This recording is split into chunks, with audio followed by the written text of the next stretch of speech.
47 confirmed kills before she turned 30. They called her the Angel of Sonora, but here's what no one knew: 12 of those kills were mercy. Do you think Soldiers that begging rifle for death, scares me? bodies It too should. broken to save. She pulled the trigger so they wouldn't have to suffer. Now, 10 years later, the brother of one of those soldiers has found her, and he's coming for revenge. Before we begin, if you enjoy stories about redemption, justice, and impossible choices, hit that subscribe button and drop a comment. Where are you watching from right now? I'd love to know. This is the story of Catherine Sullivan and the price of mercy. The sound came first, not thunder, not the crack of lightning splitting Montana sky, just the sharp, clean report of a Winchester rifle cutting through the evening air like a blade through silk. James Sullivan's hammer stopped mid-swing, the nail half driven into the barn door frame. Dust hung suspended in the amber light of late January, each particle catching the dying sun. The echo rolled across Brennan Ridge, bouncing off the pine-covered mountains before fading into the valleys below. That wasn't hunting. Jamie knew hunting. He'd heard enough rifles in his 45 years to distinguish purpose from accident, necessity from violence. This was something else. 5 riders appeared through the haze, their horses dark shapes against the setting sun. A woman rode ahead of them, bent low over her saddle, her hair streaming behind her like a torn flag. 4 men pursued. Their guns spoke again, muzzle flashes bright in the gathering dusk. Jamie turned toward the house. Catherine stood in the doorway, one hand already gripping the Winchester Model 1873 that leaned against the frame. The rifle she'd sworn never to touch again. The rifle that had earned her a name she'd spent 10 years trying to forget. Their eyes met across 30 yards of Montana dirt. In that single glance, Jamie saw the woman she'd been before him, before this ranch, before peace. He saw Angel of Sonora, the sharpshooter, whose legend still whispered through saloons from Mexico to Canada. The woman who could put a bullet through a playing card at 200 yards. The woman who'd counted 47 kills before she was 30. The woman he'd convinced to put down the gun. "Kate, don't," he started. The wild shot from the pursuing riders struck the porch post. Wood splintered. The fleeing woman's horse stumbled, and she fell hard, rolling twice before coming to rest just inside their gate. She didn't move. Catherine didn't speak. She stepped onto the porch boots, solid on sun-bleached planks. The Winchester came up to her shoulder with the smooth, terrible familiarity of muscle memory that never truly fades. Her body remembered what her mind had tried to forget. The crack of her rifle was different from the wild shooting. Precise, final, certain. 200 yards away, one of the pursuing riders jerked backward, as if yanked by invisible rope. He toppled from his saddle, hit the ground, and went still. Jamie closed his eyes. 10 years of peace had just ended in the space between one heartbeat and the next. The remaining 3 riders reined in hard, their horses rearing. They stared at the porch, at the woman who stood there with smoke curling from her barrel. Then they turned and rode hard for the horizon, their companion's body left behind in the dust. The silence that followed was somehow louder than the gunfire. Jamie walked slowly toward his wife. Kate stood motionless, the rifle still shouldered, still aimed at the empty space where the riders had been. Her hands, he noticed, were shaking now. Not before, not during, only after. "Kate," he said softly. She lowered the rifle. Her face was pale, her eyes distant. When she finally looked at him, he saw the woman he'd married and the ghost of the soldier she'd been, both present in the same moment. "I'm sorry," she whispered. "I'm so sorry." The woman at the gate moaned, still alive then. Jamie ran to her, his medical training overriding everything else. Her breathing was shallow, rapid. Broken ribs, probably. Maybe internal bleeding. He needed to get her inside. But first he looked back at the body lying in the road. First blood on their land in a decade. The count that Kate had frozen at 47 had just become 48.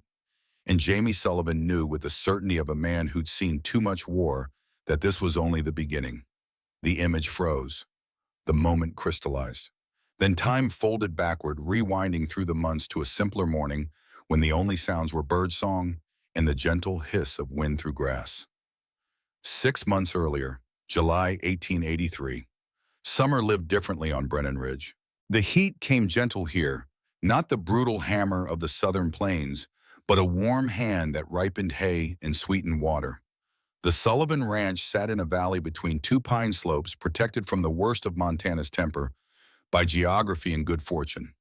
Jamie worked in the small paddock behind the barn, his hands careful on the injured horse's leg. The mare belonged to his neighbor, a wire cut across her foreleg that had become infected. The smell of iodine and carbolic soap mixed with the scent of fresh-cut lumber and wild sage. "You a veterinarian, Mr. Sullivan?" The voice belonged to Wyatt Whitmore, the 19-year-old son of their neighbor Sarah. The boy watched with the intense focus of youth trying to understand the world through observation. Jamie smiled without looking up. His fingers probed the wound, feeling for heat, for the telltale swelling of poison spreading through tissue. "I was an Army medic, Wyatt, but the principles are the same. You save lives by understanding how bodies work. Horseman doesn't matter much. Blood flows the same. Pain feels the same. Healing follows the same rules." He cleaned the wound with steady hands, the same hands that had once worked in hospital tents while bullets whistled overhead. The same hands that had saved some men and held others while they died. "You see a lot of hurt folks in the war." Jamie's hands paused just for a moment, then continued their work. "More than I wanted to. Fewer than I wish I could have." The answer seemed to satisfy the boy. Wyatt watched in silence as Jamie bandaged the leg, his movements economical, practiced. When he finished, the horse stood calmer, the wild fear gone from her eyes. "There. She'll heal clean if you keep it dry and change the dressing every 2 days. Can you do that?" "Yes, sir." "Good man." The sun had climbed toward noon when Catherine appeared at the paddock fence, a basket in her hands. She wore a simple dress the color of creek stone, her dark hair pulled back, practical against the heat. At 43, she moved with the quiet grace of someone who'd learned to be aware of space, of distance, of angles. Even now, even at peace, she calculated without thinking. "Brought lunch," she said. Her voice carried the faint rasp of someone who'd spent years not speaking much, who'd learned that silence was often safer than words. They walked together to the small creek that bordered their property, found their usual spot beneath a cottonwood that had been old when Montana was young. They ate in comfortable quiet, the kind of silence that comes only after years of knowing someone well enough that words become optional. Kate finished her bread and cheese, then spoke suddenly as if the thought had been building and finally broke free. "You remember the first day we met?" Jamie looked at her surprised. They didn't often talk about those days. The past was a locked room they'd both agreed not to enter. "Hospital tent? Mexico. You shot 3 raiders who were trying to rob our medical supplies. I was in the middle of surgery on Lieutenant Morris and couldn't leave the table. You walked in and with that Winchester still smoking, looked at me like you were asking permission to save my life." Kate smiled, a rare expression that transformed her face from handsome to beautiful. "You were the first person who didn't look at me like I was a monster.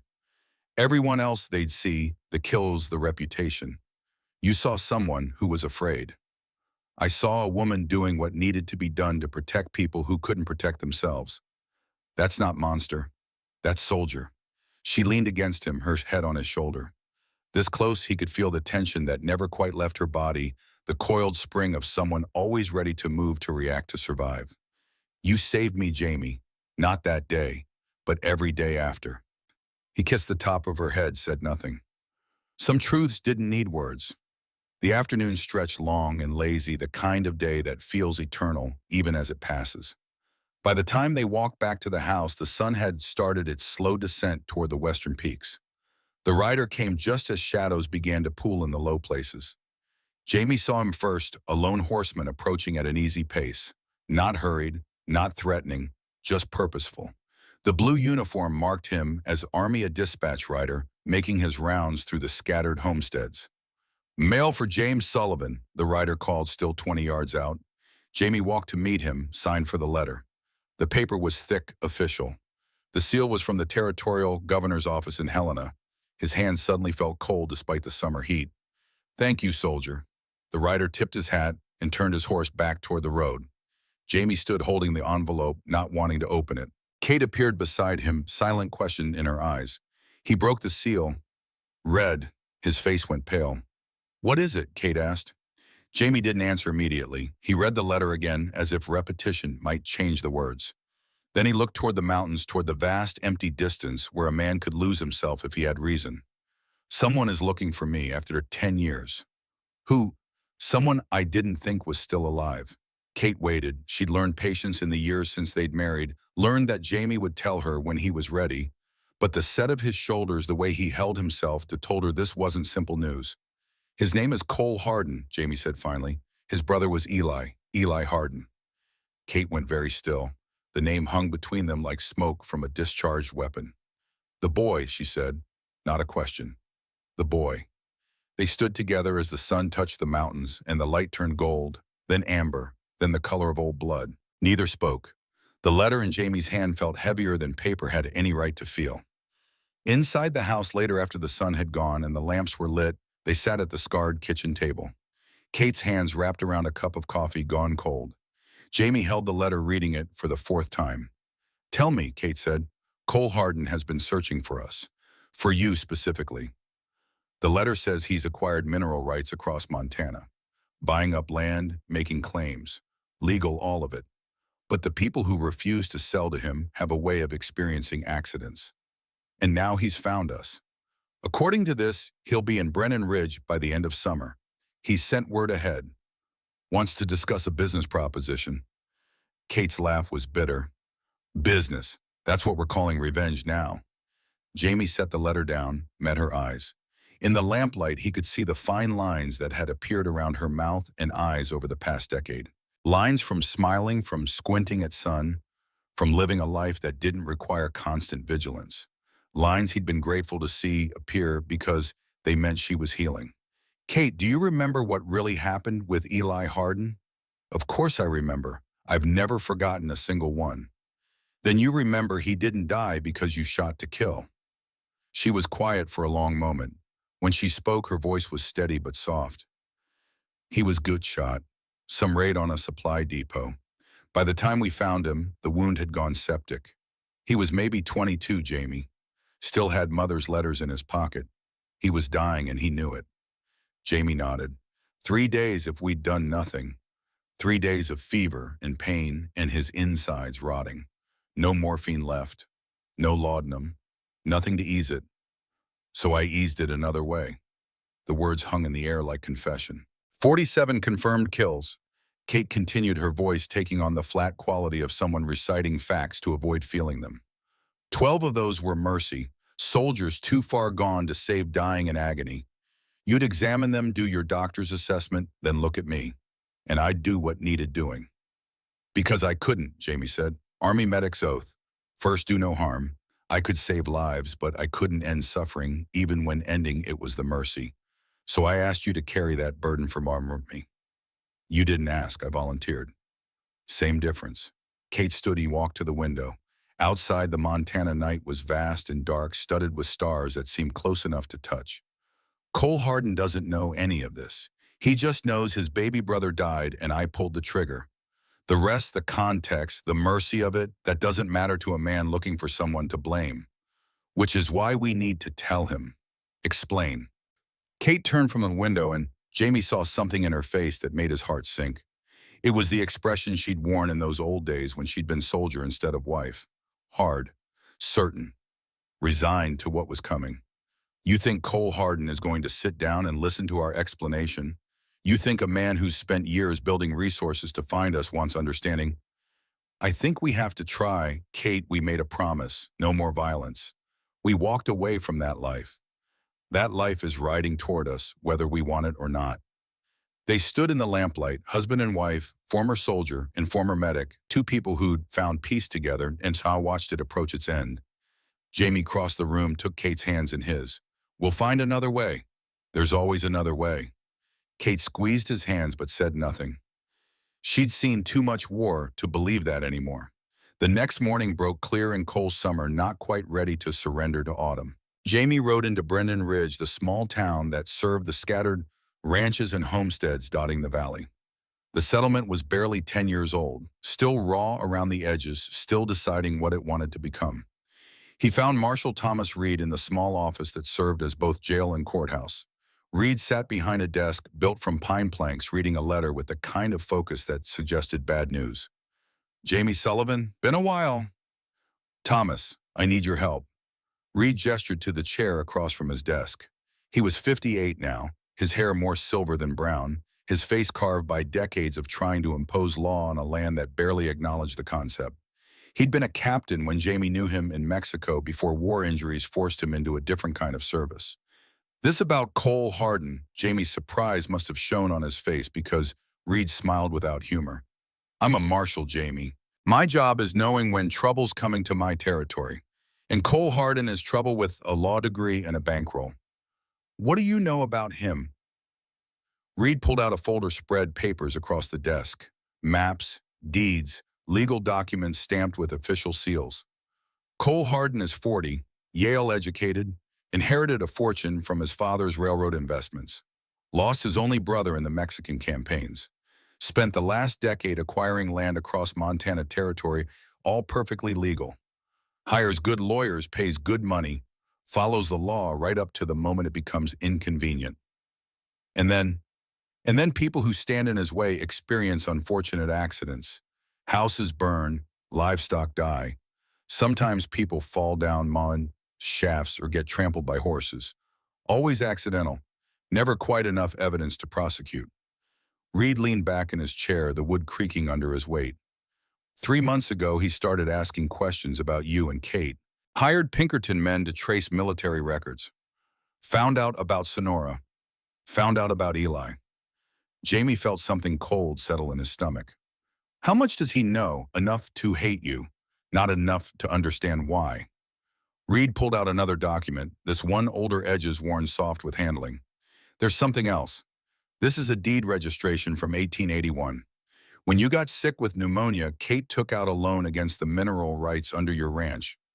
$500 to pay for medicine and the doctor from Helena.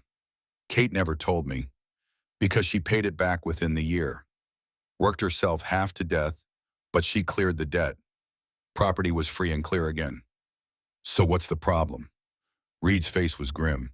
The problem is that Cole Hardin just bought that old debt from the bank. Legally, according to the original contract, he now owns the mineral exploration rights to everything under your ranch. Jamie stared at the document. The words made sense individually, but refused to form coherent meaning together. That's impossible. The debt was paid. The bank claims there was a clerical error. The cancellation was never properly filed. So technically, according to territorial law, the debt still exists. And Hardin owns it. That's fraud. Probably, but proving it? That takes time, lawyers' money, things most ranchers don't have, which is exactly how Hardin operates. He buries people in legal procedure until they give up or go broke. Jamie sat back, mind racing. This wasn't just about revenge for a dead brother. This was calculated, planned business. What do I do? Reed was quiet for a long moment. Then he stood, walked to the window, looked out at the street where horses stood patient at hitching posts and dust devils spun lazy circles. You could fight him in court, could take years, cost everything you have, might win, probably won't. Or you could sell, take what he offers and start somewhere new, somewhere he won't follow. Jamie stood as well, anger rising hot in his chest. That's not an option. Then you better prepare for a long, expensive fight. And Jamie, Reed turned from the window. Whatever you do, make sure Kate keeps that rifle in the cabin. Hardin would love nothing more than to provoke you into violence. Give him legal grounds for self-defense. Then he takes everything. Jamie left the marshal's office with the weight of knowledge heavy on his shoulders. The morning sun seemed harsher now, the town somehow smaller. He stopped at the general store for supplies, then at the small medical office that served the scattered population. Dr. Malcolm Pierce had arrived in Brennan Ridge 6 months earlier, a quiet man in his early 50s who kept to himself and asked few questions. He dispensed medicine with competent hands and charged fair prices.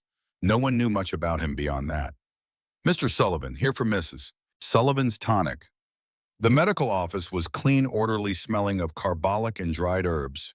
Pierce stood behind a counter measuring powder into small paper packets. Yes, the inflammation medicine. Pierce prepared the order with practiced efficiency, but he kept glancing at Jamie as if wanting to ask something, but holding back. You were Army Medical Corps, weren't you? Pierce said finally. During the Mexican campaigns? I was. Did you know a Captain Marcus Webb? He commanded a hospital unit near Sonora. Jamie searched his memory. The name felt familiar, but war had been chaos. Hundreds of faces, most forgotten. I don't recall specifically. Why? Pierce's smile didn't reach his eyes. No reason. He was a friend. I wondered if your paths had crossed. There was something off in the man's tone, something that made Jamie's instincts prickle. But he couldn't identify what. He paid for the medicine, thanked the doctor, and left with the strange feeling of being watched. The ride back to the ranch took him through the Whitmore property. Sarah Whitmore was hanging laundry, her son Wyatt chopping wood near the small cabin. She waved as Jamie passed, and he reined in, exchanging pleasantries. That's when Sarah mentioned the letter.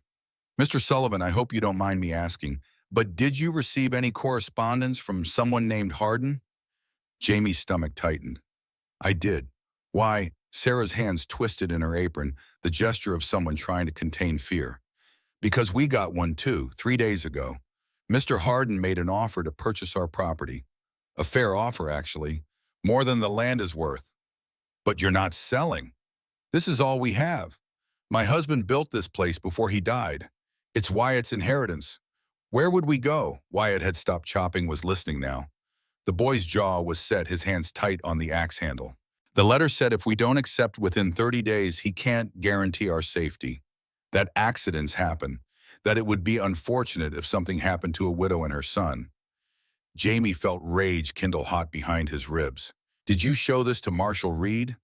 I did. He said the letter doesn't technically threaten anything, just expresses concern for our safety, not enough for legal action. That's horseshit, and everyone knows it. I know, but knowing doesn't change anything. Jamie looked from Sarah to Wyatt, saw the fear they were trying to hide.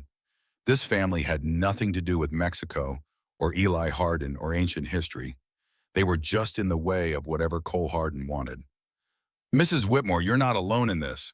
Hardin wants to come after people in this valley. He's going to find it harder than he expects. Mr. Sullivan, we can't ask you to fight our battles. You're not asking, I'm offering. Wyatt stepped forward, the axe still in his hands. I can fight, Mr. Sullivan. I'm not afraid. I know you're not, but there's different kinds of fighting, son. Sometimes the bravest thing is protecting what matters instead of proving how tough you are. The words were as much for himself as for the boy. Jamie rode home as the sun began its afternoon descent. He found Kate in the garden behind the house tending the small plot where they grew vegetables. She stood when she saw his face, knew immediately that the news was bad. He told her everything. The mineral rights, the legal trap, Sarah Whitmore's letter, Dr. Pierce's odd questions. Kate listened without interrupting, her face growing harder with each detail. When he finished, she was quiet for a long time. Then she walked to the house, came back with the Winchester. She set it on the ground between them. We can't fight him with words, Jamie. We can't fight him with that either. That's exactly what he wants. The what do we do? Wait for him to take everything. Wait until someone gets hurt. We find proof of the fraud. We expose him legally. We beat him the right way. Kate laughed, the sound bitter. You still believe in right ways. After everything we've seen. I have to, because if I don't, then what was it all for? All those years, all those people we saved, if we just become what we fought against, what was the point? They stood in the afternoon light, the Winchester between them like a line drawn in dust. 10 years of peace on one side, the old life on the other. I love you, Kate said, but you're wrong about this. Cole Hardin isn't going to be stopped by law. Men like him write the law to suit themselves. Then we change the law. With what hope? With truth, with community, with being better than he is. Kate picked up the Winchester, held it like she'd held 1,000 times before. Comfortable, natural, wrong. I'll try it your way, Jamie. But when it doesn't work, when people start getting hurt, I'm not going to stand by and watch. If it comes to that, we'll face it together. She nodded, but the doubt in her eyes cut him deeper than any blade. 3 days later, as evening painted the valley in shades of amber and gold, Jamie was finishing repairs on the barn door.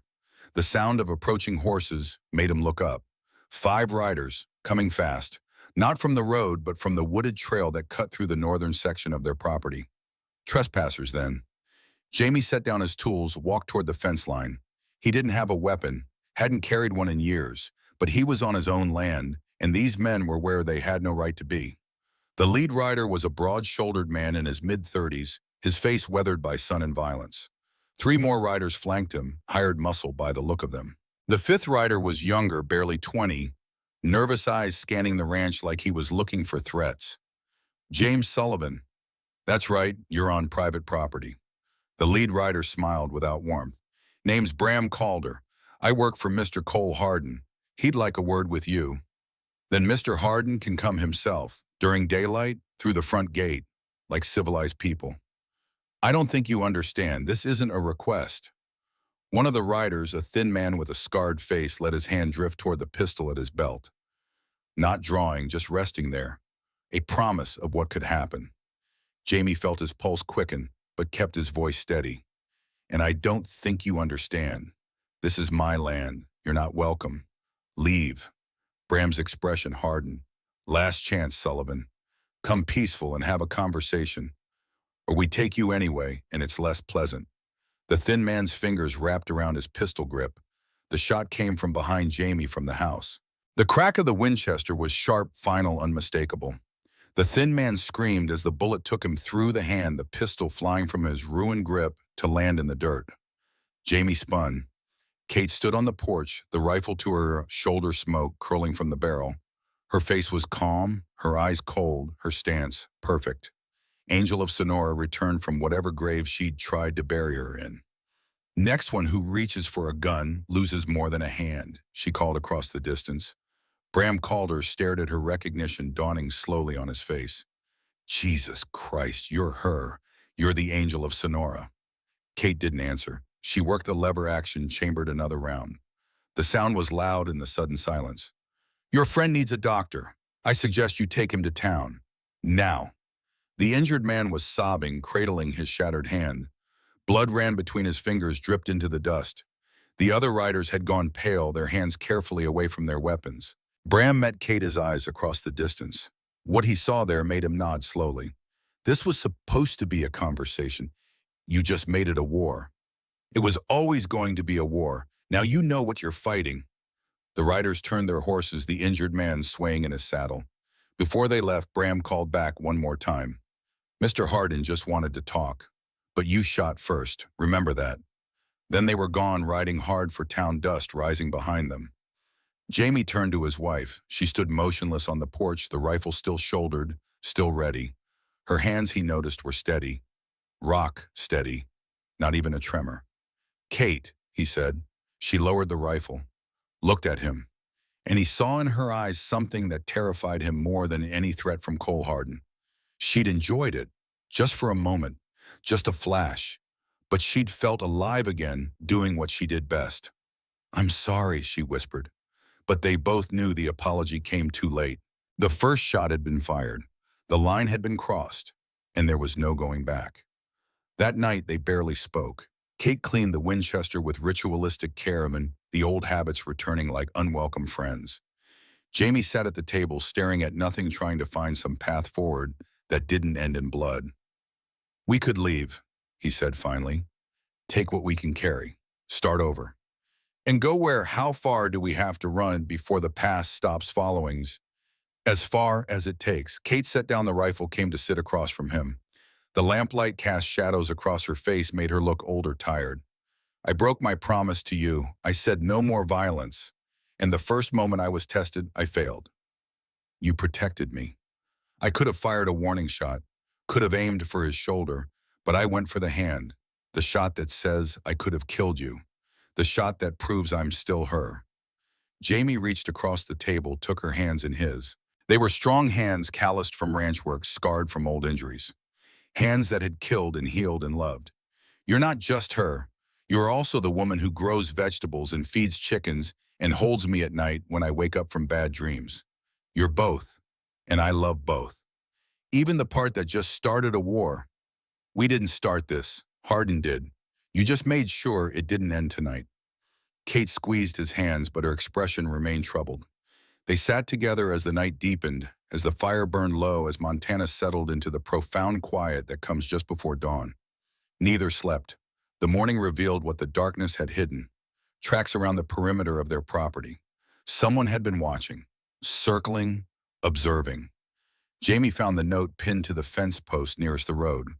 The paper was expensive, the handwriting educated. It read, "I know the truth about Eli Hardin. Meet me at the old church, alone, tomorrow at dawn. If you want to live."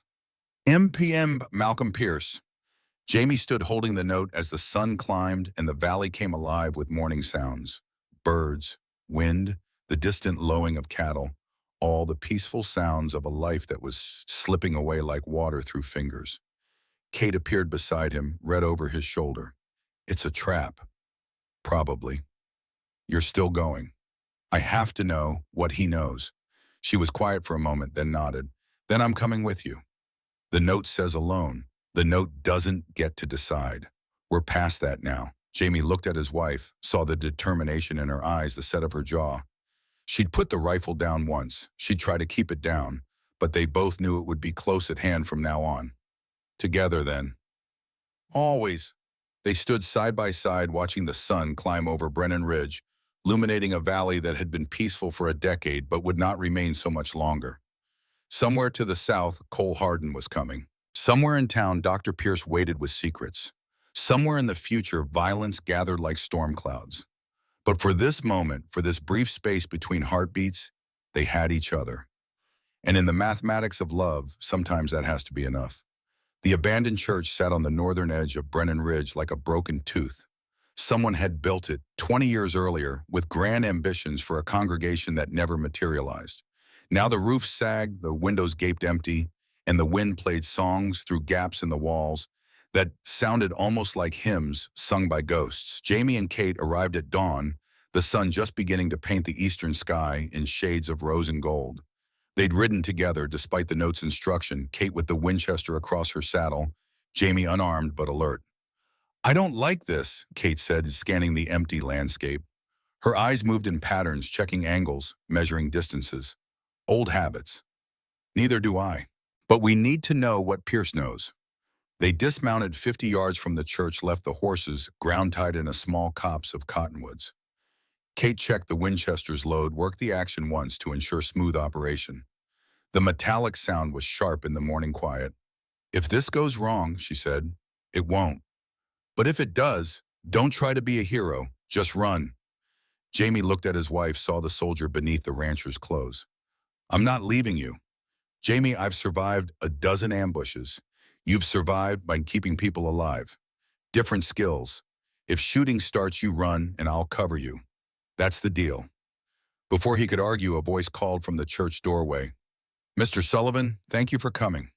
Dr. Malcolm Pierce stepped into view, hands raised to show they were empty. He looked older in the dawn light, his face lined with something that might have been regret or might have been exhaustion. "You have 60 seconds to explain why we shouldn't assume this is a trap." Kate said, the rifle not quite pointed at Pierce, but close enough to make the threat clear.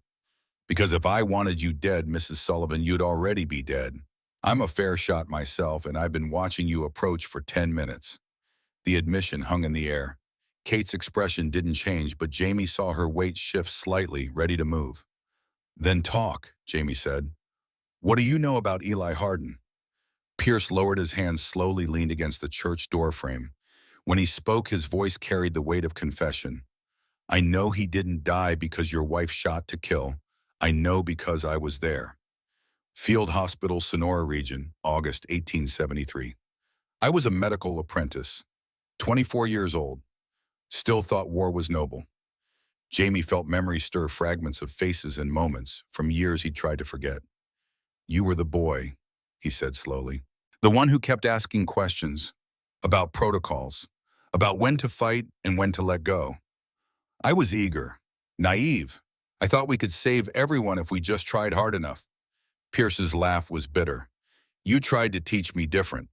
Tried to explain that sometimes the kindest thing a doctor can do is recognize when fighting death only prolongs suffering. I remember now, you couldn't accept it. You argued every time I made a triage decision. Because one of those decisions was my brother." The words fell like stones into still water, ripples spreading outward into understanding. Kate's rifle came up slightly. Your brother, Captain Marcus Webb. Your commanding officer, Mr. Sullivan. The man who led the hospital unit. The man who got gut shot during a raid on our position.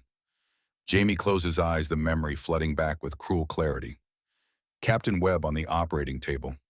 The wound impossible. Intestines perforated in multiple places. No clean water. No proper instruments. No morphine left after 3 days of continuous casualties. He was dying. Jamie said quietly. The wound was septic. Even if we'd had a proper hospital, the surgery required didn't exist yet. He would have lingered for days, in agony. Pierce nodded. I watched you examine him, watched you do your medical assessment, watched you shake your head, and then I watched you walk outside and speak to a woman I didn't know was your wife yet. I asked Kate to give Marcus peace, a clean death, painless, quick. One shot. I heard it from inside the tent. When I came out, my brother was gone, and you were both just standing there like you'd done something routine, something ordinary. Kate's voice was flat factual. It was routine. 12 times in 2 years, Jamie would come to me. 12 soldiers too far gone to save. I gave them the mercy a doctor couldn't. I hated you for it, Pierce said, and now his voice broke slightly. Both of you. For 10 years, I've hated you. Went to medical school to become better than you. To prove I could save the ones you gave up on. Came to Montana when I heard you were here. Planned to make you suffer. So why are we talking instead of dying? Kate asked. Pierce pulled a folded paper from his coat, held it up. Because 3 months ago, a man named Cole Harden found me. Asked about Eli Harden. I told him everything. The gut wound, the infection, the mercy killing. I thought he'd understand like I finally understood that after years of practicing medicine myself. But he didn't, Jamie said. He didn't care about understanding. He only cared about having a target for his rage. And I realized I just armed a man with the information he needed to destroy you. Not for justice, for revenge. Pierce unfolded the paper, held it out. Kate took it, kept the rifle ready with one hand while she scanned the document. What is this? A geological survey, commissioned by Cole Harden. Your ranch, Mr. Sullivan, sits on top of an untapped silver vein. Conservative estimates put the value at $2 million. Jamie felt the ground shift beneath him, though he hadn't moved. Harden doesn't just want revenge, Pierce continued. He wants your land. The debt he bought the mineral rights, it's all part of a plan. He'll make your life hell until you sell for nothing or leave entirely. Then he'll extract a fortune from beneath your home. Kate lowered the rifle finally, though her expression remained wary. Why tell us this? Why help us now? Pierce was quiet for a long moment, looking past them toward the rising sun. Because I spent 10 years learning to be a doctor, learning when to fight and when to let go, learning that sometimes the hardest thing and the right thing are the same thing. And I realized you already knew that. You knew it when you were 24, and I was too young and stupid to understand. He met Jamie's eyes. My brother would have died in agony if you'd done nothing. You gave him peace. You didn't murder him. You freed him. It took me a decade to understand that mercy and killing aren't always opposites. Jamie felt something tight in his chest loosen slightly. Forgiveness from a source he'd never known he needed. So what now? He asked.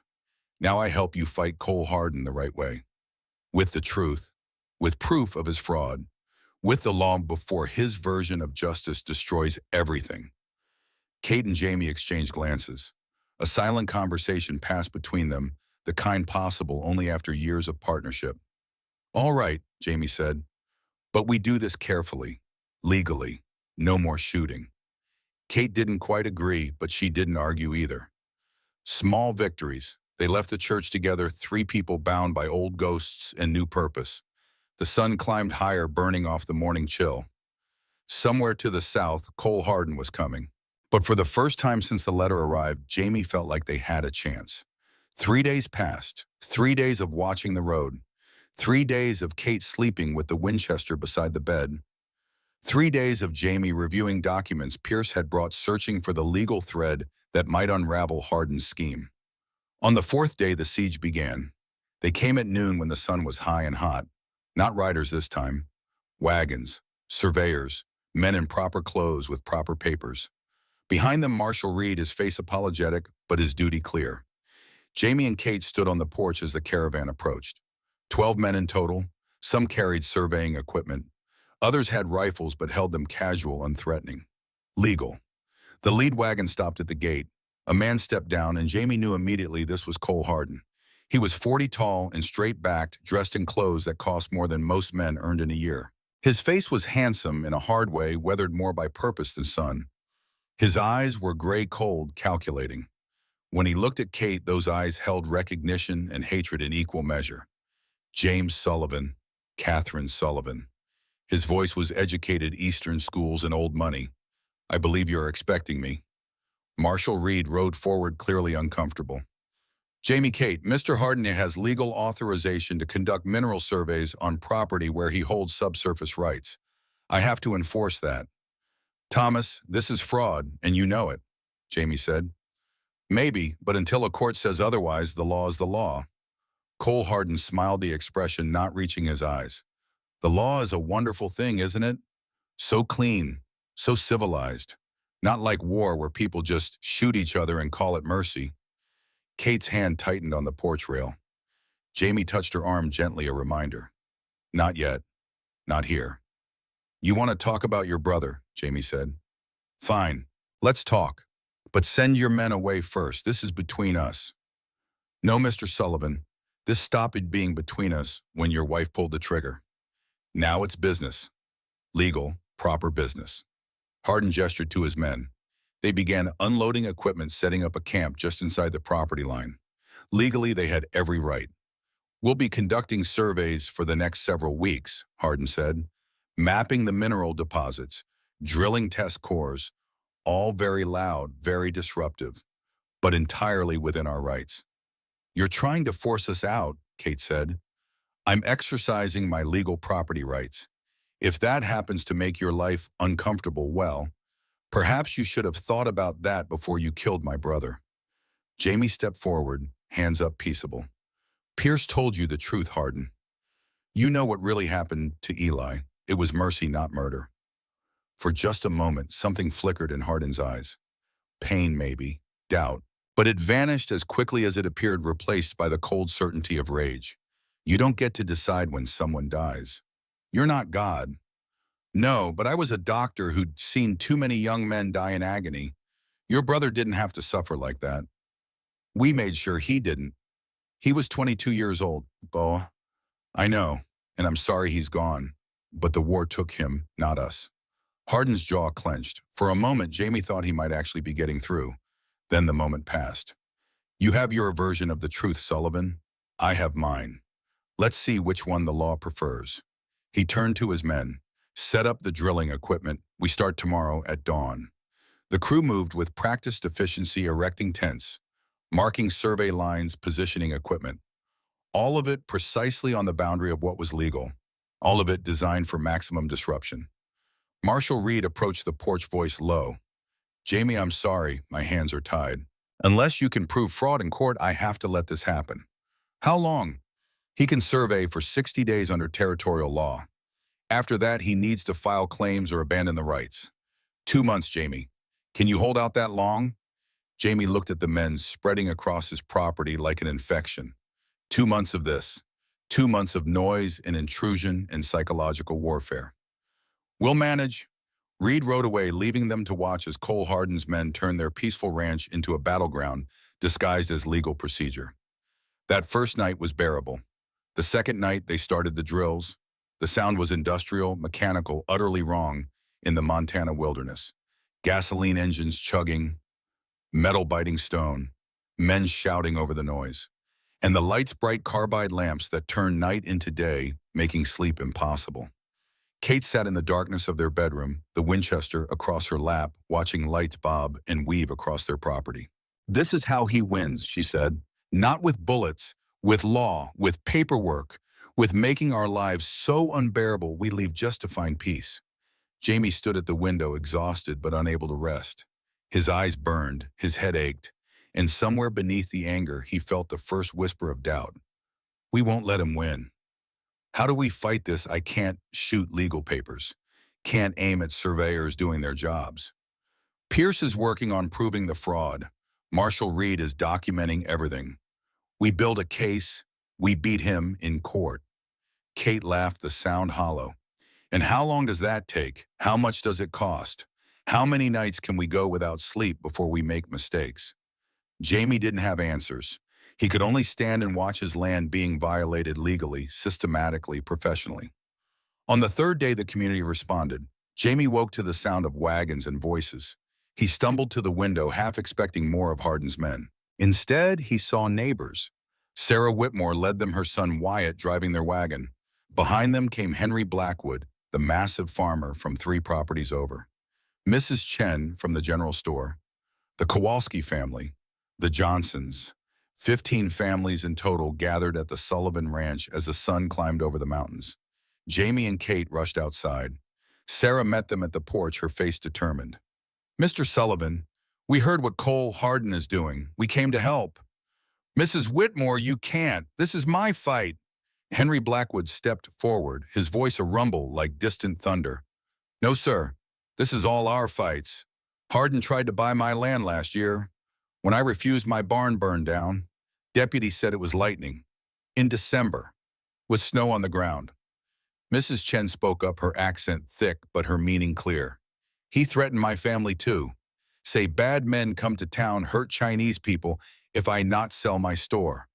I sell. Now I work for man who bought it, make half money. One by one the families shared their stories. Hardin's legal harassment, his careful deniable threats, his systematic acquisition of property through fear and pressure. We didn't fight because we were alone, Sarah said, but we're not alone anymore. You stood up to him, so we stand with you. Wyatt stepped forward, his young face serious. We can help, Mr. Sullivan, even if it's just being here, watching, making sure nothing happens that shouldn't. Jamie felt his throat tighten. He looked at Kate, saw the same emotion in her eyes. Thank you, all of you. But if Hardin sees this as interference, he might come after you next. Let him try, Henry said. 15 families is harder to scare than one. Marshall Reed arrived an hour later, surveyed the gathering with professional assessment. Well, this is interesting. Is it legal, Thomas? Jamie asked. Can they be here? Reed considered. You're on private property. You have the right to invite guests. They're not interfering with Hardin's survey crew, just observing. I don't see a problem. Hardin will. Imagine he will. Cole Hardin rode in shortly after, his face tight with controlled fury. He looked at the gathered families, the wagons, the quiet determination on faces weathered by frontier life. What is this? Marshall Reed answered before Jamie could. Private citizens on private property, exercising their legal right to peaceable assembly. They're interfering with my work. How? They're 50 yards from your equipment. They're not touching anything. They're just watching. Hardin's jaw worked. He looked at Jamie with something close to respect mixed with his hatred. You think this changes anything? You think a crowd of farmers scares me? No, Jamie said quietly, but it means you can't hide behind the law while breaking it. Every person here is a witness. Every illegal action you take, they'll see it. They'll testify to it. I haven't broken any laws. Yet, but we both know you will. And when you do, we'll have proof. The standoff lasted nearly a minute. Hardin staring at Jamie, Jamie staring back. 2 men, 2 philosophies, 2 versions of justice meeting in Montana dust. Finally, Hardin turned his horse. Enjoy your friends, Sullivan. Winter's coming. Let's see how loyal they are when the cold sets in. He rode back to his camp, but Jamie noticed the survey crew worked quieter that day. Fewer unnecessary disturbances.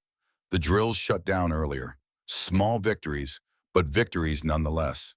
That night, the community shared a meal around a large fire. Simple food, bread and stew, coffee strong enough to float horseshoes. But the warmth wasn't from the fire, it was from the knowledge of not being alone. Kate sat slightly apart, watching the families laugh and talk. Jamie found her there, handed her a cup of coffee. You okay?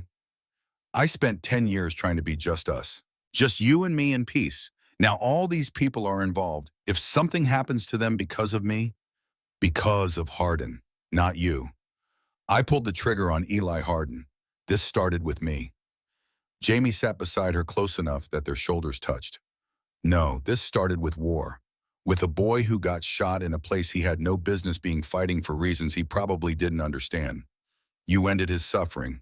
Hardin chose to make that into a crusade. Kate leaned against him, and for a moment they were just two people tired and scared and trying to do right in a world that made right difficult. I'm still ready to fight if it comes to it, she said. I know, but I'll try not to start it. I know that too. They sat together as the fire burned low and the community settled into comfortable silence. For one evening, the siege felt manageable, bearable, but they both knew it wouldn't last. 4 days later, Sarah Whitmore's farm burned. The alarm came at midnight, the sound of hoofbeats and shouting. Jamie ran outside to see orange light on the horizon, too bright, too wrong. By the time they arrived, the cabin was fully engulfed. Neighbors were trying to fight the blaze with bucket chains, but the fire had too much head start. The structure was lost. Wyatt ran toward them, his face smeared with soot and tears. Mom's still inside. Jamie didn't think. He shed his coat, soaked his shirt in the water trough, and ran toward the inferno. The heat hit him like a physical blow, poked thick enough to choke, the roar of flames consuming dry wood. He couldn't see, could barely breathe, but he pushed forward. He found Sarah collapsed near the back of the single room, a fallen beam across her legs. The beam wasn't burning yet, but the ceiling above was starting to go. Jamie grabbed Sarah under the arms, planted his feet, and pulled. The beam shifted. Sarah moaned but didn't wake. He pulled again harder, felt something in his back protest but didn't care. The beam moved. Sarah came free. Jamie lifted her in a fireman's carry the same way he'd carried wounded soldiers decades ago and ran for the door. The ceiling came down behind them. Jamie stumbled into the night, his lungs raw, his skin blistered. Kate and Henry caught him before he fell, helped to lower Sarah to the ground.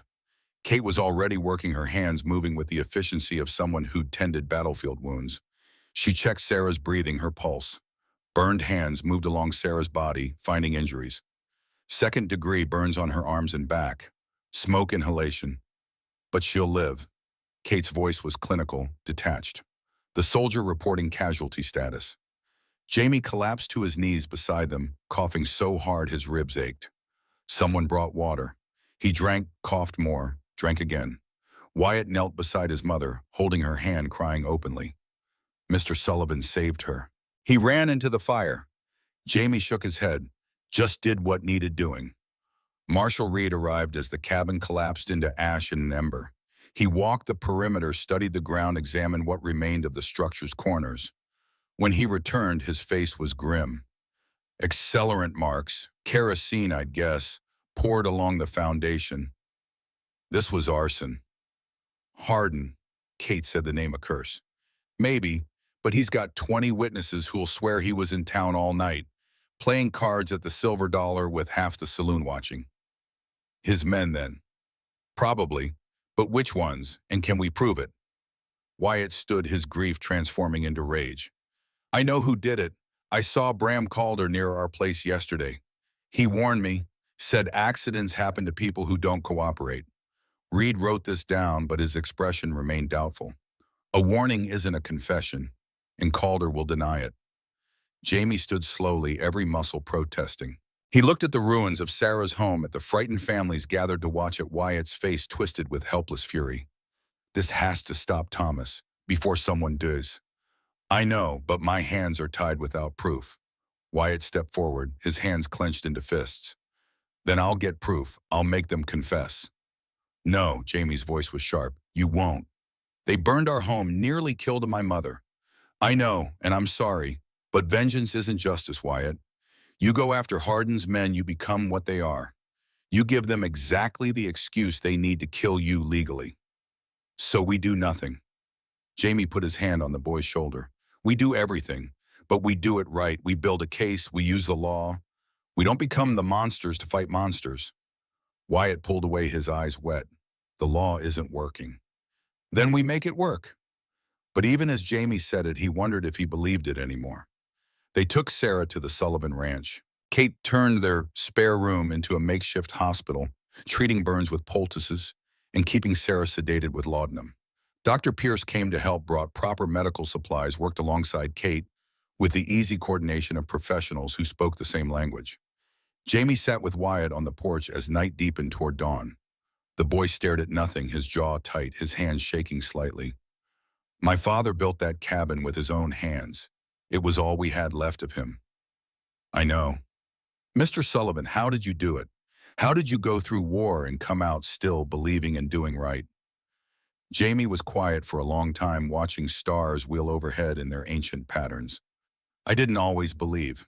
There were times I wanted to give up, times I wanted to just stop trying to save people and let the world burn. But then I'd look at the person in front of me, the one who needed help right now, and I'd remember why I started. But don't you get tired? Don't you want to just hurt the people who hurt you? Every day. But the moment I do that, I stop being a healer. I become just another person adding to the suffering. And the world has enough of those already. Wyatt was quiet, absorbing this. Then he stood. I'm going to learn. I'm going to learn medicine from you and Dr. Pierce. I'm going to learn to save lives instead of taking them. That's how I'll honor my father, and that's how I'll beat Cole Hardin. Jamie felt pride swell in his chest. You'll make a fine doctor, Wyatt. Thank you, sir. The boy went inside, leaving Jamie alone with the night. But not alone for long. Kate emerged, sat beside him, leaned her head on his shoulder. Sarah will recover. The burns aren't as bad as they could have been. Good. But this isn't sustainable, Jamie. Hardin will keep escalating. Next time someone might die. I know. So what do? Jamie took a deep breath. The answer he'd been avoiding. The choice he'd hoped he wouldn't have to make. Tomorrow I'm going to confront Hardin directly. One last attempt at reason. He'll kill you. Maybe, but I have to try. Kate sat up, turned to face him. In the starlight, her face was beautiful and terrible. Then I'm going with you. Kate, I've been thinking about this, about what Pierce said, about mercy and killing not always being opposites, about doing what needs to be done even when it's hard. She stood, walked to the rail, looked out at their land. If Hardin won't listen to reason, if he keeps hurting innocent people, then maybe it's time to stop trying to reason with him. What are you saying? She turned, and in her eyes, Jamie saw Angel of Sonora, not the rancher's wife, not the woman who tried for a decade to be peaceful, but the soldier, the protector, the one who'd done terrible things for good reasons. I'm saying I'll go to Hardin. I'll offer myself, the person he really wants. I'll trade my life for everyone else's peace. No, it's the logical solution. I killed Eli. Cole wants me. Give him what he wants, and this ends where Jamie stood across the porch, took her shoulders. That's not mercy. That's suicide. Or it's saving everyone else. Isn't that what you taught me? Sometimes the hardest thing and the right thing are the same. Not like this. Never like this. They stood together, two people who'd found peace and watched it slip away, who tried to leave violence behind and found it following them home. Then what's your plan? Kate asked. What's the solution that saves everyone and keeps us all alive and stops Hardin without more blood? Jamie didn't have an answer. For the first time in 10 years, he had no answer at all. They held each other on that porch as the night deepened and the world turned, and somewhere in the darkness, Cole Hardin waited with patience born of rage and resources. Neither of them slept. They simply stood together, taking what comfort they could from proximity, from the simple fact of not being alone. The rest, the how and when, and whether they'd survive, would have to wait for morning. But morning was coming fast, and with it, decisions that couldn't be delayed any longer. Dawn came cold and clear, the kind of morning that promised frost before nightfall. Jamie stood in the barn checking the cinch on his saddle when he heard the sound of approaching horses. Multiple riders. His hand went instinctively to where a gun would have been found. Nothing remembered he'd never carried one. Dr. Malcolm Pierce led them. Marshal Thomas Reed rode beside him. Behind came Henry Blackwood and 3 other ranchers from the community gathering. They dismounted in the yard, their faces serious. Jamie, Kate, Pierce nodded to them both. We need to talk. All of us. They gathered in the Sullivan kitchen, the table barely large enough to accommodate everyone. Kate made coffee, the ritual of hospitality even in crisis. When everyone had a cup, Pierce spread documents across the scarred wood surface. I've spent the last 3 days examining every piece of paper related to Cole Hardin's land acquisitions, the mineral rights, the debt purchases, the survey authorizations. He tapped a specific document. And I found something. Marshall Reed leaned forward. What kind of something? The kind that proves fraud, the bank that sold Kate's paid debt to Hardin. The transaction occurred in July 1883, but according to the bank's own ledgers, Kate's final payment clearing the debt was recorded in November 1882. Jamie felt his pulse quicken. So the bank sold something that didn't exist. Exactly, which means the entire foundation of Hardin's claim is invalid. The mineral rights revert to you. The survey authorization becomes void. Everything he's done here is built on a lie. Henry Blackwood's face split into a grin. Then we've got him. We take this to a judge and Hardin's finished. Not quite that simple, Reed said, his lawman's caution tempering the excitement. We need the original documents, the ones showing Kate's payment and the bank's error. Without physical proof, it's our word against official records. Where are those documents? Kate asked. Pierce looked uncomfortable. In the bank, in the vault. Kate's canceled debt papers are filed there as part of the permanent record. Then we go get them, Jamie said. The bank is closed Sundays. And even if it wasn't, the vault records aren't open to public inspection. We'd need a court order, which requires proving our case first, which requires the documents we're trying to get. Reed shook his head. Classic legal catch. The room fell silent. They'd found the thread that could unravel Hardin's scheme, but it was locked behind walls of procedure and protocol. Kate spoke quietly. What if someone with authorized access went in officially to retrieve property that belongs to them? Reed met her eyes. You mean breaking into the bank? I mean a depositor accessing their own vault box. On a Sunday, when the bank is closed, without the bank manager present. Reed drummed his fingers on the table. That's still breaking and entering, Kate, even if the property is yours. Unless a peace officer was conducting an official inspection, Pierce said slowly, banks are required to allow law enforcement access for security purposes, particularly if there's suspicion of illegal activity. Reed's eyebrows rose. You're suggesting I abuse my authority to conduct an illegal search. I'm suggesting you investigate potential fraud against one of your citizens. If during that investigation evidence happens to be found, that's a hell of a risk.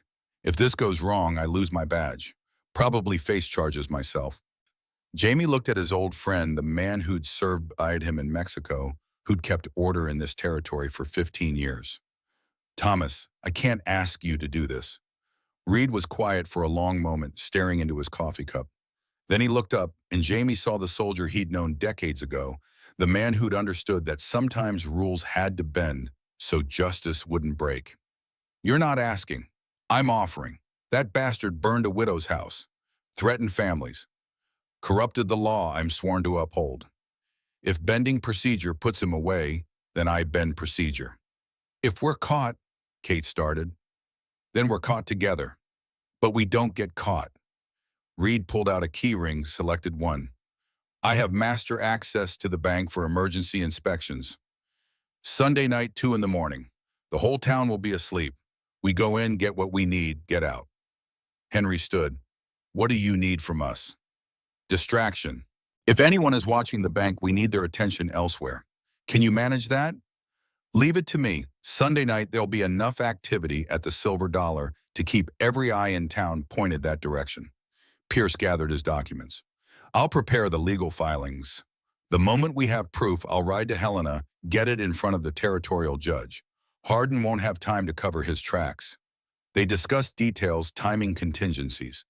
The plan was risky, skirting multiple laws, relying on luck as much as planning. But it was a plan, more than they'd had yesterday. As the others prepared to leave, Jamie walked Reed to his horse. Thomas, you don't have to do this. You've got a career, a reputation. I'm not worth losing that. Reed swung into the saddle, looked down at his friend. I've worn this badge for 15 years, Jamie. Seen a lot of men hide behind law while breaking every moral code that matters. If enforcing the letter of the law means ignoring justice, then what's the point? He settled his hat. Besides, you saved my life in Mexico, dug shrapnel out of my back while mortars were landing 30 yards away. I figure I owe you one illegal bank entry. After they'd gone, Kate found Jamie standing in the yard staring toward town.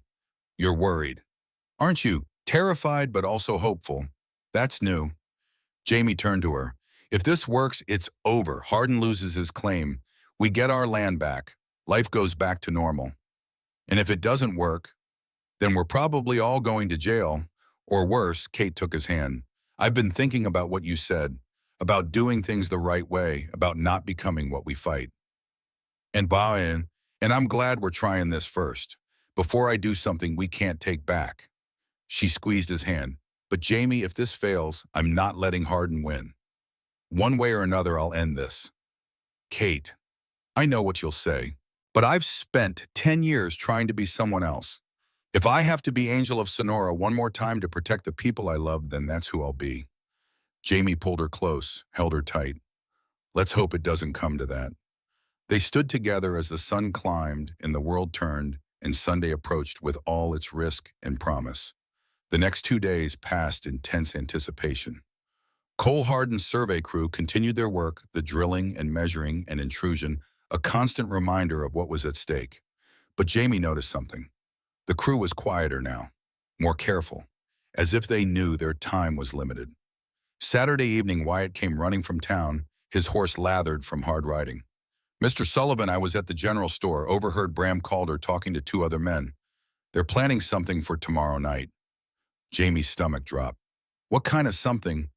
They didn't say exactly, but Calder mentioned the bank, said they needed to make sure certain records stayed buried. Kate appeared from the house, the Winchester in her hands. They know. Somehow Hardin figured out what we're planning.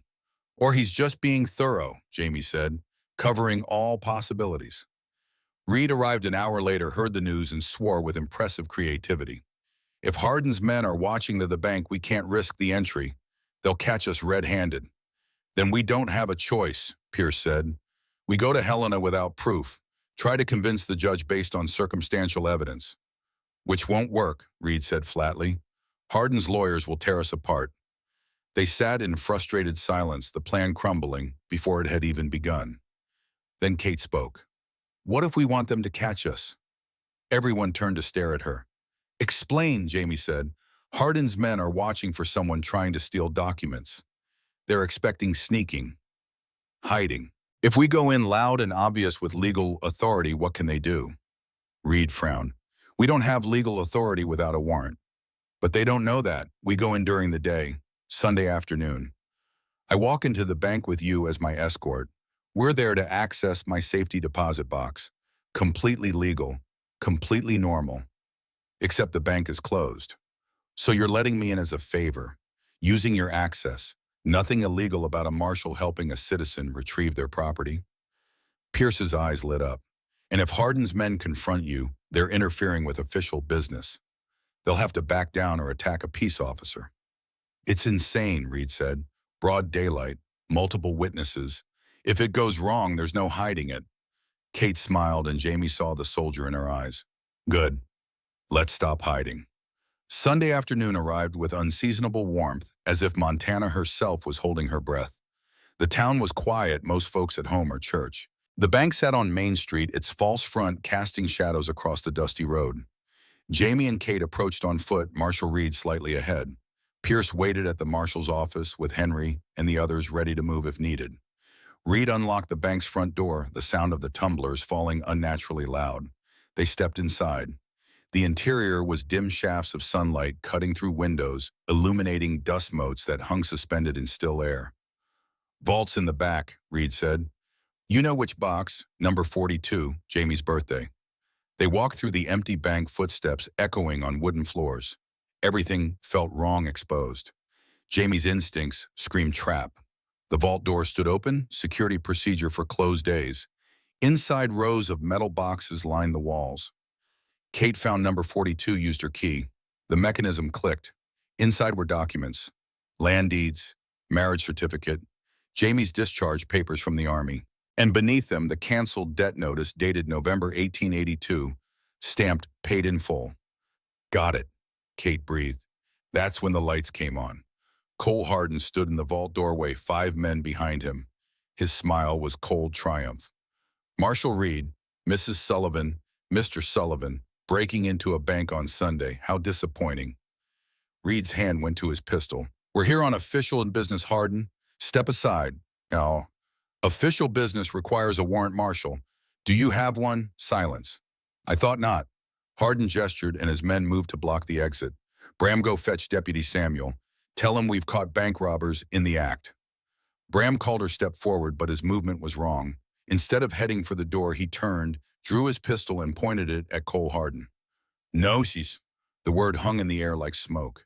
Everyone froze. Bram, Harden's voice cracked slightly. What are you doing? Something I should have done weeks ago. Bram's gun didn't waver. Tell your men to step back. Now. You work for me. I work it for money. But there's things money can't buy back, like being able to look at yourself in the mirror. One of Harden's men reached for his weapon. Bram's gun shifted faster than seemed possible. Don't. I'm good at this. Better than you. Better than all of you together. First man who moves gets a bullet. Second man might get me, but first man is definitely dead. Who wants to volunteer? No one moved. Kate had the Winchester up now, covering the men from a different angle. Reed's pistol was out. The vault had become a Mexican standoff, each side armed, each side waiting. Why? Harden asked, Bram, genuine confusion in his voice. I paid you well, treated you fair. You burned a widow's house, threatened a boy, all over something that happened 10 years ago to a kid who was dying anyway. Bram's voice was rough. My old man once told me, there's jobs you take for money and jobs you take for pride. I've been doing the first kind too long. Figure it's time I tried the second. You'll hang for this. Maybe, but at least I'll hang as something other than Cole Harden's dog. The sound of multiple boots on the wooden floor announced new arrivals. But it wasn't Deputy Samuel. Judge Morrison entered the bank flanked by 2 U.S. Marshals. He was 60, white-haired, with the kind of face that had judged too many men and found most wanting. Someone want to explain why I rode 3 days from Helena based on a telegraph about bank fraud? Dr. Pierce appeared behind the judge. Your Honor, I sent that telegraph. I have evidence that Cole Harden acquired property rights through fraudulent means. The proof is in that safety deposit box. The judge looked at the armed standoff sighed the way only a man who'd seen everything could sigh. Everyone put the damn guns down before someone does something stupid. Slowly, carefully, weapons were lowered. The judge gestured to his marshals who moved to separate the groups. Now, Dr. Pierce, show me this evidence. Pierce presented the documents. Kate's canceled debt notice. The bank's ledger showing the payment received. The later deed showing Harden's purchase of that same debt 9 months after it was satisfied. Judge Morrison examined each page with the careful attention of someone who knew legal documents could lie, but numbers rarely did. Mr. Harden, is it true you purchased mineral rights based on this debt? Cole's face had gone pale. I bought in good faith. If there was an error, it's the bank's fault, not mine. Good faith requires due diligence. Did you verify the debt was still active before purchasing? My lawyers handled that. Your lawyers made a mistake, or more likely chose not to look too closely. The judge handed the documents to his marshals. Cole Harden, you're under arrest for fraud, illegal property seizure, and conspiracy to intimidate witnesses. This is ridiculous. I've broken no laws. You've broken several. We'll sort out exactly how many at your trial. Judge Morrison turned to Reed. Marshal, I assume you had a warrant for this inspection. Reed opened his mouth clearly, about to admit the truth, but the judge held up a hand. That was rhetorical, Marshal. I'm assuming you had proper authorization because the alternative creates a great deal of paperwork I don't feel like doing. So let's agree you were acting on credible information from a concerned citizen. Understood. Reed managed not to smile. Understood. Your Honor. The U.S. Marshals took Cole Harden into custody. As they led him out, he looked back at Jamie and Kate. You think this is over? You think destroying me changes what you did to Eli? Jamie stepped forward, his voice quiet but carrying. Your brother died, Cole.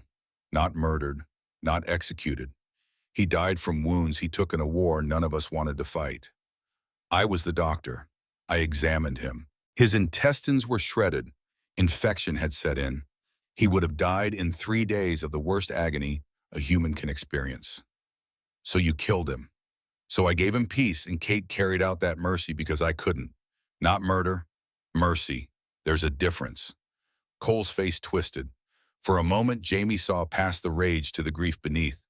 A brother mourning a brother, pain finding no outlet except revenge. It's not enough. It's never enough. I know, but it's the truth, and it's all I have to give you. The marshals led Cole away. His footsteps echoed on the wooden floor, then faded into the afternoon sun. The bank emptied slowly. Judge Morrison reviewed paperwork with Pierce. Reed gave statements.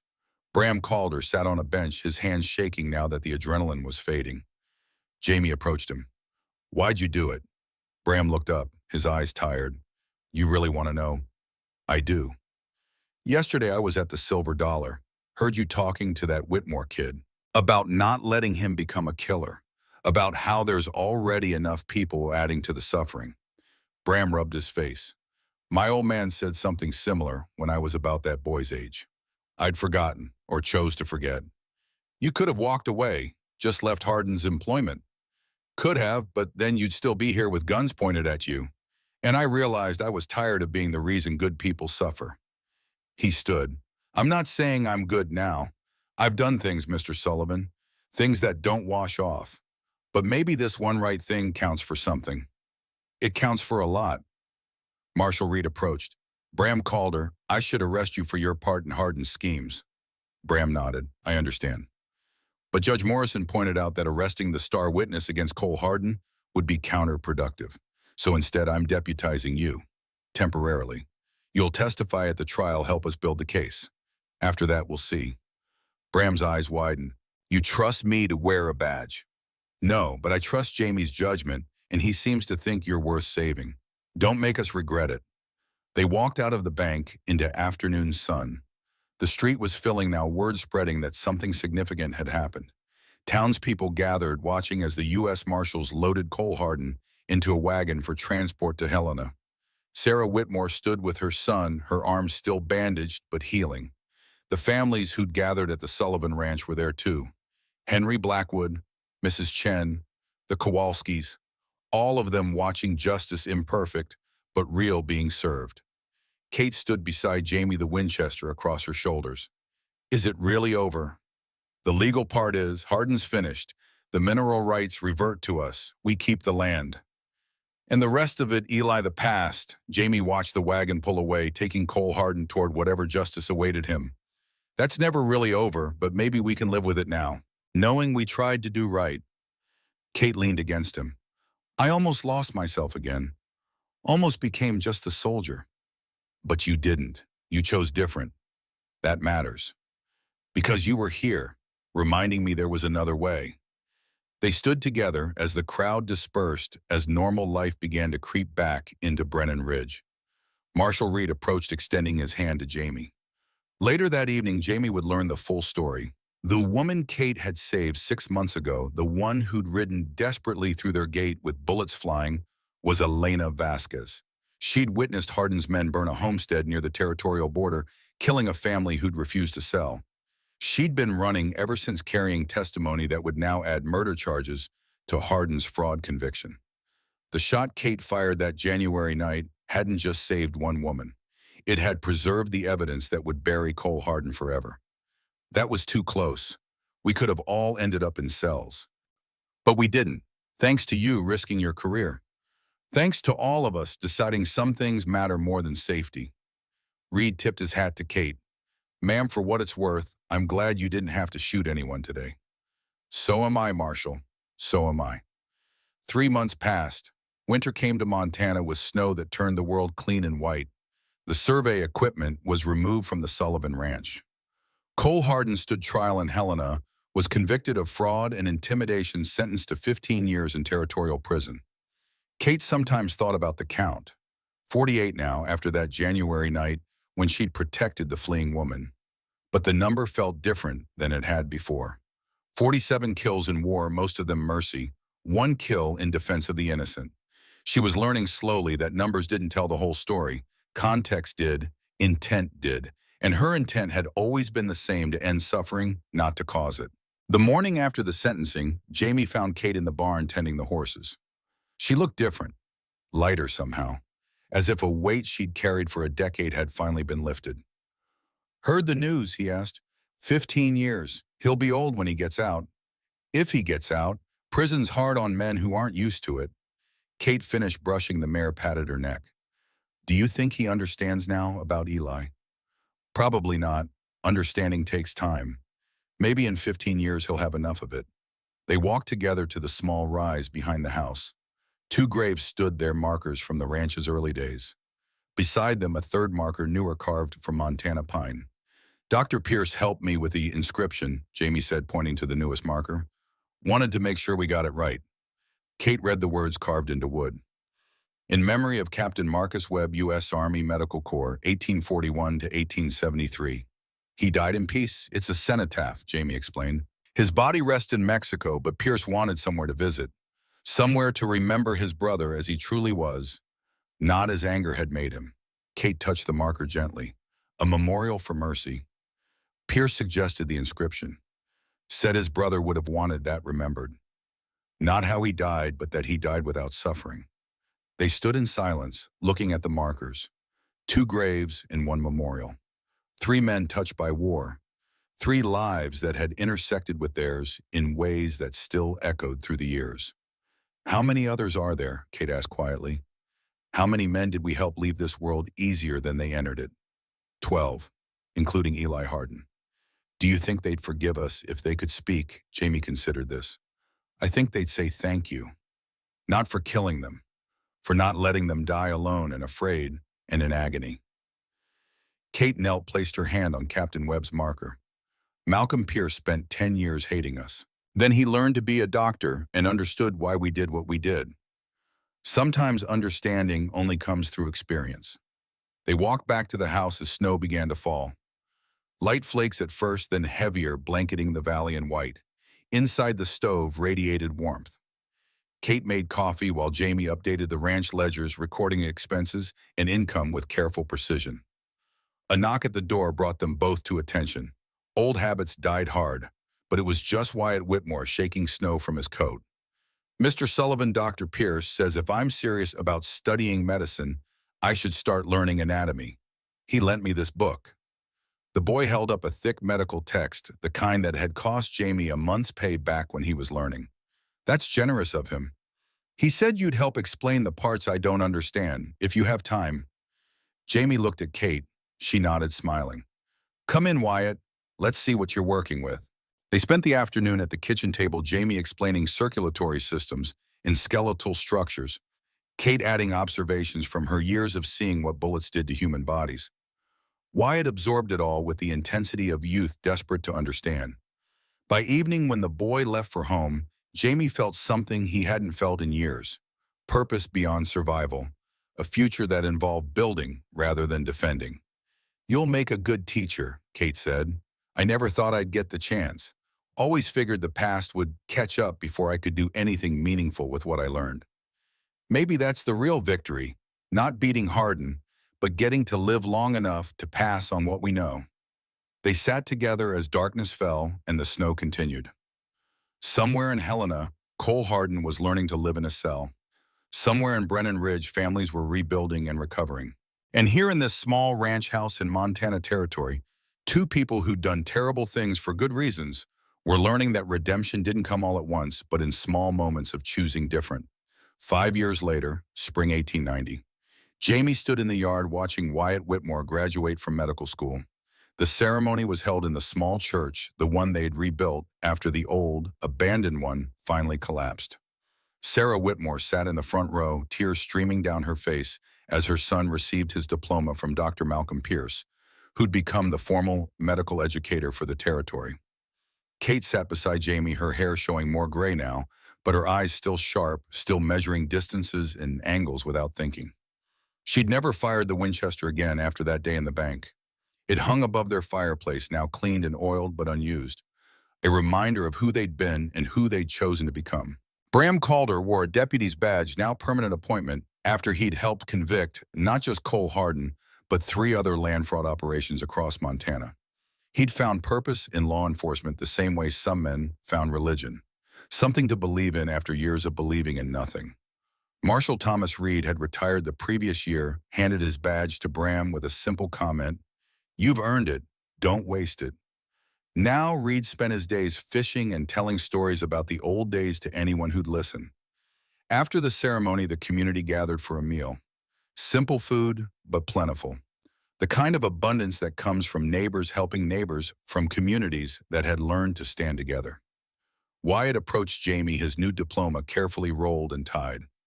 "I wanted to thank you, Mr. Sullivan, for everything, for saving my mother, for teaching me, for showing me what it means to heal instead of hurt. You did the work, Wyatt. I just pointed the direction. Still, without you, I'd probably be dead or in prison by now. Anger would have eaten me alive." Jamie thought about Cole Hardin, still 3 years from potential parole, still consumed by rage over a brother dead 17 years. Anger was like poison. Small doses could motivate, but too much destroyed everything it touched. "What will you do now?" Jamie asked. "Dr. Pierce offered me a position as his assistant, but I was thinking maybe I could start a practice out by the Whitmore farm, serve the families too far from town to get regular medical care." "Your father would be proud." Wyatt's eyes glistened. "I hope so, sir. I surely hope so." As evening fell and the celebration wound down, Jamie and Kate walked up the hill behind their ranch. The two graves in the memorial stood weathered but cared for. They'd planted wildflowers around each marker, and now in spring those flowers bloomed bright yellow and purple. "Do you ever regret it?" Kate asked. "The choices we made, the mercy killings." Jamie was quiet for a long time, looking at the graves, thinking about Captain Webb and Eli Hardin and all the others whose suffering they'd ended. "No, I regret the war that made them necessary. I regret the world that puts young men in situations where mercy looks like murder. But the choices themselves, no. We gave them peace when peace was all we had left to give." Kate knelt, pulled a few weeds from around the markers. 47 confirmed. That number haunted me for years, made me feel like a monster. And now I understand. They weren't kills. They were releases. We freed them from pain when no other freedom was possible. She stood, brushed dirt from her hands. "Malcolm Pierce spent a decade hating us before he understood. Cole Hardin might never understand, but I finally do." They stood together as the sun set, painting the Montana sky in shades of gold and crimson. Below them, the ranch sat peaceful. Smoke rose from the chimney. Horses grazed in the pasture. Everything they'd fought to protect was still there, still whole. "I love you," Jamie said. "Have I told you that recently?" Kate smiled. "Not since breakfast." "Terrible oversight on my part." "Forgiven." They walked down the hill hand in hand, two people who'd seen too much death and chosen to spend their remaining years celebrating life. Behind them, the graves stood, silent markers of the past, but not prisoners of it. Inside the house, Kate started dinner, while Jamie reviewed medical texts with notes for Wyatt's education. The Winchester remained above the fireplace, unused but remembered. A tool that had served its purpose and been retired with honor. As darkness settled over Brennan Ridge and stars began to appear in the vast Montana sky, Jamie stood at the window looking out at the land they'd fought to keep. "What are you thinking?" Kate asked from the kitchen. "That we made it. Against odds, against history, against everything that said we couldn't. We made it to the other side." "And what's on the other side?" Jamie turned from the window, looked at his wife in the lamplight, still beautiful, still strong, still the woman who'd saved his life as many times as he'd saved hers. Peace, real peace. Not just the absence of war, but the presence of purpose. Teaching Wyatt, helping neighbors, building something instead of destroying it. Kate came to stand beside him, looked out at the same view. "You know what I realized recently?" "What?" "That number, 47. I used to think it defined me. But for every life I ended, we saved dozens more. The patients you treated while I defended the hospital. The soldiers who survived because we were there. That's the real count, not the deaths, but the lives." Jamie put his arm around her shoulders. "I wish I'd helped you see that sooner. I wasn't ready sooner. Some truths you have to arrive at yourself." They stood together as night deepened and the world settled into sleep. Somewhere in a territorial prison, Cole Hardin dreamed of revenge that would never come. Somewhere in town, Wyatt Whitmore planned a medical practice that would save countless lives. Somewhere in the vast Montana territory, people lived and died and loved and lost the endless cycle of human existence. But here in this small ranch house, two people had found something rare and precious. Not absolution, not forgetting, but understanding that mercy and killing weren't always opposites, that sometimes the hardest thing and the right thing were the same thing, and that redemption wasn't a destination, but a direction. And in the mathematics of love and loss of violence and healing of past and future, that understanding was enough. The last light faded from the western sky. The stars emerged brilliant and cold. And in the warm glow of lamplight, James and Catherine Sullivan began another evening of the life they'd fought so hard to build the peace they'd earned through blood and choice, and the stubborn refusal to let the past define their future. Tomorrow would bring new challenges. Always did. But they'd face those together as they'd faced everything else. Not as soldier and medic anymore. Just as two people who'd survived the worst the world could offer and found on the other side that survival itself could be a kind of victory. The night deepened. The fire burned low. And Montana, vast and indifferent and beautiful, continued its ancient rotation beneath stars that had witnessed countless human dramas and would witness countless more. But this particular story, this tale of mercy and violence, of choice and consequence, of two people trying to do right in a world that made right so difficult, this story had reached its end. Not with thunder, not with grand gestures, just with two people, a warm house, and the quiet satisfaction of having lived long enough to understand why they'd done what they'd done and to finally mercifully forgive themselves for it.